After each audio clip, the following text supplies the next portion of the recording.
বন্ধুরা, আজকে আমি তোমাদের সাথে সামুদ্রিক রূপচাঁদা মাছের রেসিপি শেয়ার করছি। প্রথমে মাছ ভালো করে কেটে ধুয়ে লবণ হলুদ মেখে রেখেছি। তারপর কড়াইয়ে তেল গরম করে মাছগুলো হালকা এপিট ওপিট করে ভেজে নিচ্ছি।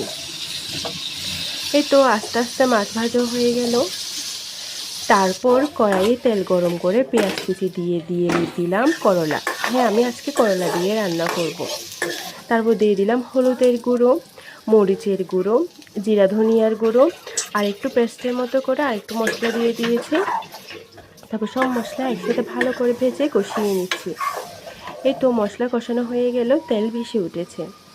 এরপর দিয়ে দিলাম পরিমাণ মতো জল, তারপরে স্বাদ মতো লবণ।